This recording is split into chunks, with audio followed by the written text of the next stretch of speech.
He's as precious as apple pie. Those were the words my mother-in-law Nancy used when she saw my newborn son. She showered him with such adoration. It was clear she truly loved him. She willingly took care of him when I was at work. But at the time, I didn't notice it. The love she lavished on my son was a bit too much. My name is Emily. I'm 28 years old and working full-time. I married my husband Liam a year ago, and soon after we started living with his parents. Before moving in, I was a little anxious, but my relationship with my mother-in-law was, I believe, reasonably good. She even helped us with household chores, since my husband and I are both busy with work. But if there was one thing that bothered me, it was the daily questions about our plans to have a child. It's been a year since you got married. Aren't you planning to have children yet? I think it's about time you started. You're not getting any younger. Don't you think you should be more mindful of that? Day in, day out, the topic of having kids would come up. Perhaps my mother-in-law meant no harm, but for me, it was becoming a source of stress. It's not like I didn't want kids. But I was also working, and we had financial considerations to think about. My mother-in-law says it's been a year, but from my perspective, we had just been married for a year. I wanted to continue working, and if we were to have children, I wanted a bit more financial security. So having kids right after getting married was not in my plans. I knew my mother-in-law was looking forward to a grandchild from the start of our marriage. But her constant demands, disregarding our situation, were becoming a problem. Feeling worn out from the constant pressure, one night after my mother-in-law went to bed, I decided to discuss it lightly with my husband. She keeps bringing up the topic of kids. What do you think? The daily remarks are putting a lot of pressure on me. I was honest with him about how stressful it was to be constantly asked about grandchildren, without any consideration of our situation. Well, Mom was really looking forward to a grandchild, but I didn't realize she was pressing you this much. I'm sorry. My husband seemed surprised. He hadn't thought his mother would be so persistent. He promised to talk to her about it. Then my husband made a suggestion. Not because Mom is pushing us, but shouldn't we start thinking about having a kid? You know, I've got a promotion coming up, and it looks like my salary will increase, Liam revealed. So we'll have a bit more room in our budget, and I think it might be less risky to have a child while you're still young, Emily. He wasn't forcing the issue, but he wanted to add this to the mix. He hoped I would consider it. Well, if your salary is going to increase, that might be a good idea. Okay, I'll think about it. But for now, please talk to Nancy about easing up. I requested some time to consider, and emphasized to Liam that while I was open to having a child, I needed his mom to stop pressuring us.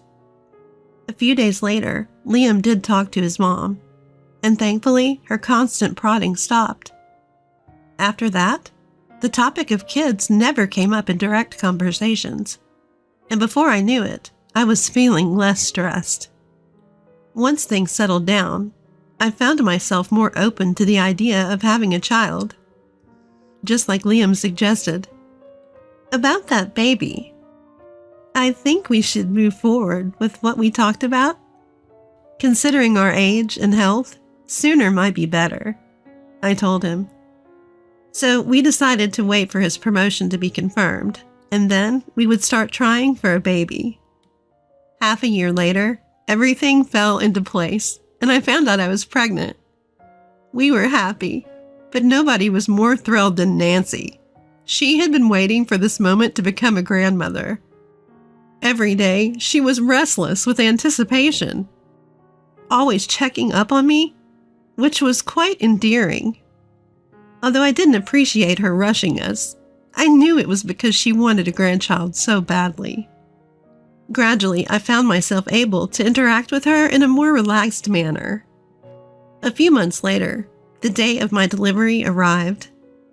Despite my many fears and worries, with the support of my husband and Nancy, I successfully gave birth to a healthy baby boy. We named him Jackson. The joy I felt holding our little son was immeasurable. After the delivery, I went on parental leave and dedicated my time to taking care of our newborn. As a first-time mom, I was groping my way through child rearing, and it was a lot harder than I had anticipated. Nevertheless, the joy of having Jackson far outweighed the hardships, and I cherished every moment I spent with him. Time flew by quickly, and before I knew it, Jackson was nearly a year old, and my parental leave was about to end.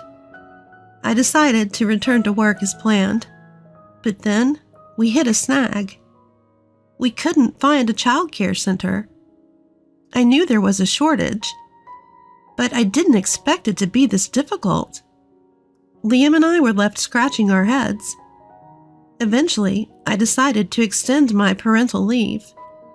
During that time, Jackson kept growing, and by the time he was almost 2, I decided to return to work.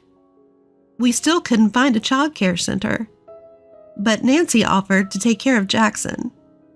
"You don't want to quit your job, do you, Emily?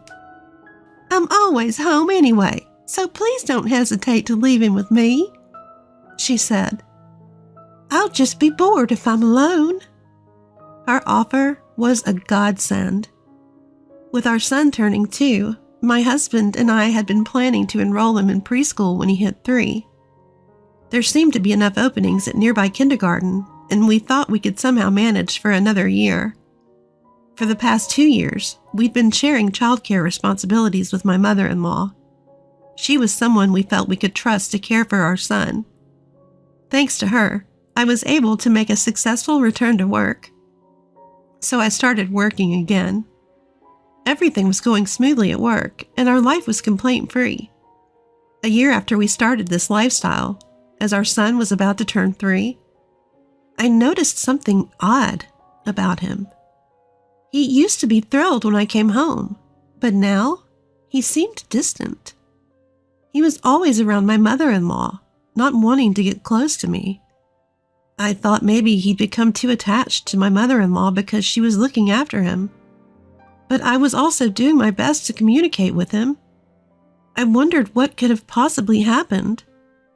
Then, something even more worrying occurred. Our son had stopped speaking almost entirely. As he grew older, he became quite the chatterbox, to the point where it was almost too much. Now, it was as if he was a completely different person, not speaking at all. Could it be because I've been working and he's feeling lonely? Or is there something wrong with him? My husband had also noticed that something was off about our son. We decided to take him to the hospital, but my mother-in-law vehemently opposed this. "A hospital? Why? Jackson is fine. He's a really good boy. I'm the one looking after him, so trust me, don't label this child as sick." She was absolutely frantic in her opposition. This made me suspicious. A woman as overprotective as her should be rushing to the hospital if she thought something was wrong with our son. Yet she was actively opposing us taking him? I had always trusted her with our son, but this made me distrustful. My husband also felt there was something off about my mother-in-law and brought it up one night after she'd gone to bed. "Do you really think there's nothing wrong with Jackson? Mom was so adamant that he's fine." "I think we should get him checked out." I agreed with my husband. Our once talkative son had become entirely subdued. No matter how much my mother-in-law assured us he was fine, we couldn't just let it be. We decided on the spot to take him to the hospital immediately. A few days later, my husband took time off work to match my schedule, and we took our son to the hospital. My mother-in-law seemed unhappy about this until the end. "I told you he's fine. This is a wild goose chase." She was still angry as we left the house. She initially wanted to come along, but my husband told her it was best if just the two of us took him, which might have upset her. Ignoring my mother-in-law's irritation, we headed to the hospital with our son. Our son was our main concern, not my mother-in-law. Throughout our journey to the hospital, our son remained silent. My husband and I attempted to lighten the mood, to break his silence, but it was in vain. Could something be wrong with him? We exchanged worried glances. Upon arrival at the hospital, our son went through a series of tests. My husband and I stood by anxiously, awaiting the doctor's diagnosis. We were prepared to accept any result calmly, but the doctor's diagnosis was something we hadn't expected. Despite the multitude of tests, the doctor stated that there was no physical abnormality in our son. A sense of relief washed over us, but it left us puzzled. Why had our son changed so drastically? To our queries, the doctor suggested, "It might be something psychological." What could he mean by psychological? On our way home from the hospital, my husband and I discussed various possibilities. Still, we arrived home without any clear answers. As soon as we entered the house, my mother-in-law, as if lying in wait, asked us about the test results. When we told her that there were no physical issues, she responded with a triumphant, "See, I told you so." We deliberately kept quiet about the psychological aspect, knowing that she would likely create a fuss over it. From then on, my husband and I paid more attention to our son than ever before. I made a point of coming home from work as early as possible to spend more time with him. My husband did the same, trying to converse with our son more, even sharing a bath with him, ensuring he established solid communication. Gradually, changes started to appear in our son. He still didn't talk much, but he began to approach me with a smile, just like before. My husband and I reflected on our behavior, thinking that we might have made him feel lonely. I even started contemplating quitting my job. Then one day, after finishing work, I came home to find our son waiting to greet me. Such an occurrence had become rare, and it filled me with joy. As I patted his head and told him to wait in the living room while I changed, my mother-in-law emerged from the living room. Just as I was heading towards the bedroom to change, she stopped me, saying that she had something to discuss about our son. "Recently, Jackson has been showing a defiant attitude towards me. Did you say anything to him?" She asked calmly, but her smile didn't reach her eyes, which struck a sense of fear in me. Defiant? I don't see it that way, and I haven't said anything. Upon hearing my response, my mother-in-law glared at me and began to yell. "Lately, he has been ignoring what I say. It's absurd for him to rebel against me when I'm the one taking care of him. He's being strange, rebelling against me who has been treating him so well." My mother-in-law, who had insisted that nothing was wrong with our son when we tried to take him to the hospital, she is now calling him abnormal. Her words intensified my mistrust towards her. Until now, I had left my son in her care, reassured by her apparent affection for him. But I began to question if that was a mistake. However, I saw no strange behavior from her while we were at home together. But the unsettling feeling I had about my mother-in-law just wouldn't go away. I decided to find out the truth for myself.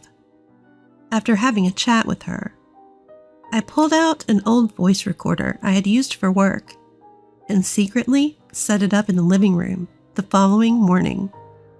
I didn't feel great about spying on my family, and I thought my husband might oppose if I told him about this, so I kept it a secret.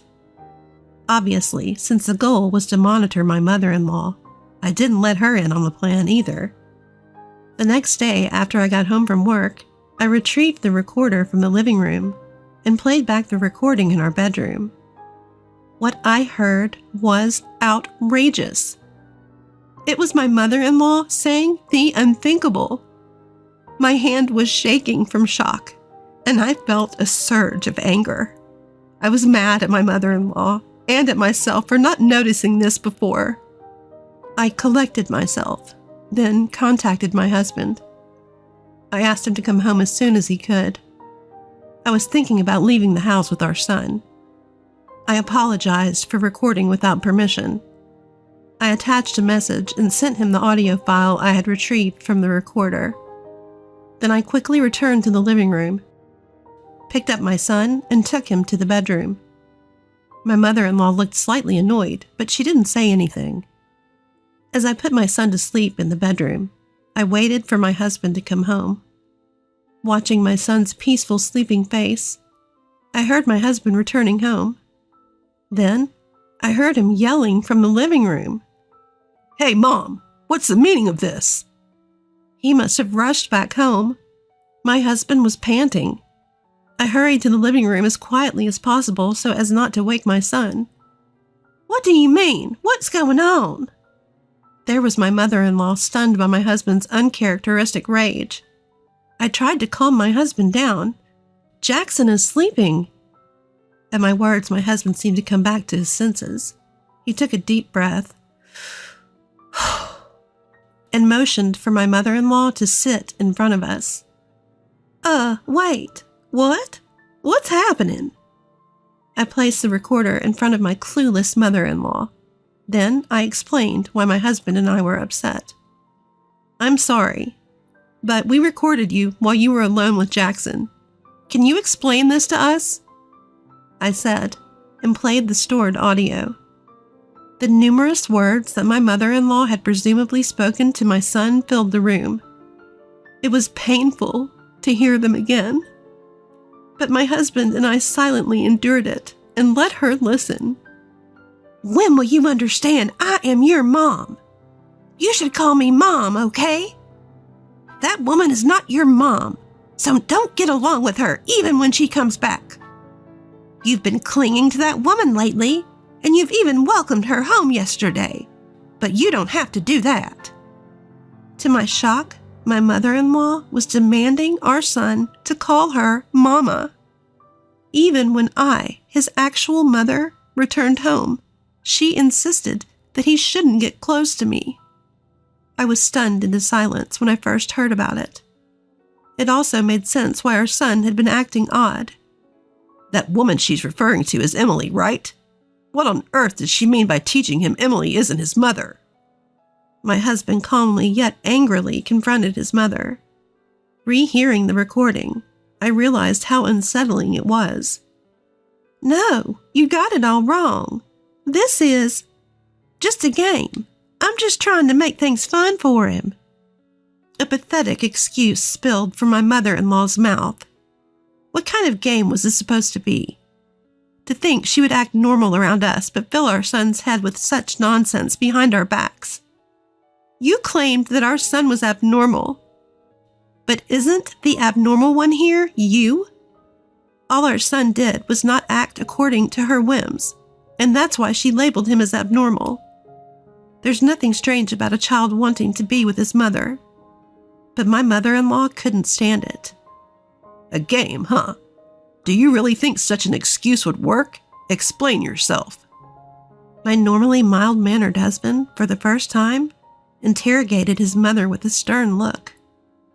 Caught in a bad position, my mother-in-law fell silent. No matter what we said, she kept her head down without responding. Finally, my husband, losing his patience, slammed the table and declared, "We cannot allow someone who does such bizarre things to be near our precious son. We're leaving this house." Upon hearing that, my mother-in-law, who had been looking down, quickly raised her head. "Huh? Leave? What do you mean? What are you saying? I absolutely hate this idea. It's going to be troublesome. I apologize. Please forgive me."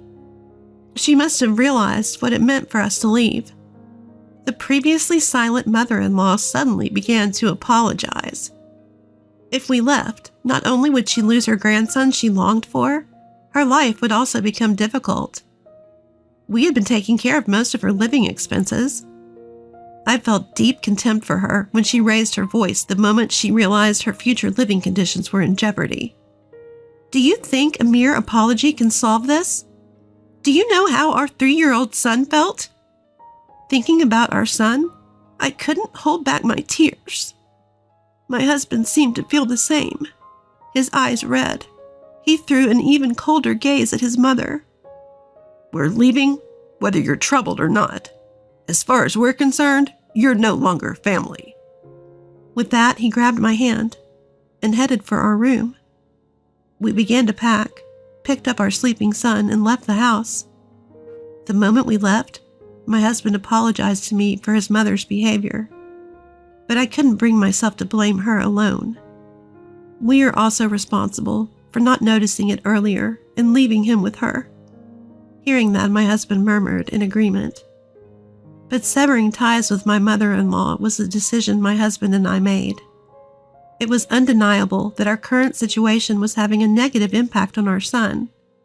That's why we, as parents, must improve it. As we discussed this, we hailed a cab and headed for my parents.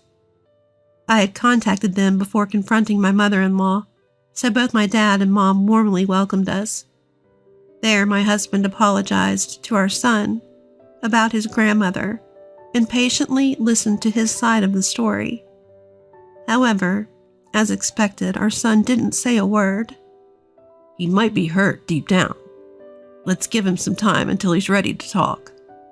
We decided to prioritize keeping him as calm as possible for now, while also considering counseling for him. Jackson, I'm sorry. From now on, it's just going to be the 3 of us. Mom, Dad, and you. You don't have to worry about anything anymore. My husband gently patted our son's head as he said this. Then, in a feeble voice, our son said, "I don't like Grandma." "Jackson, can you talk?" Surprised, I raised my voice. Both my husband and I, holding back tears, waited for our son to say more. Once we told him he would no longer be living with his grandmother, he slowly began to share everything.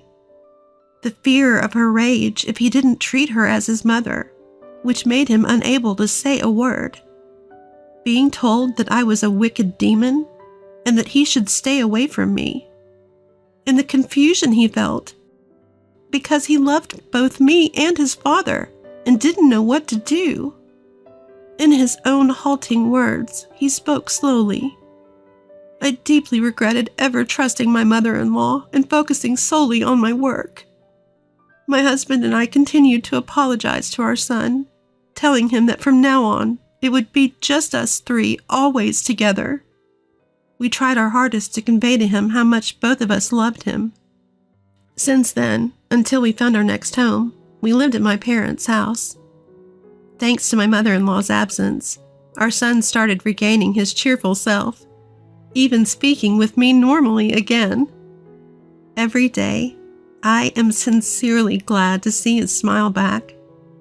My husband gets daily messages from his mother, begging him to come back home, but he never responds.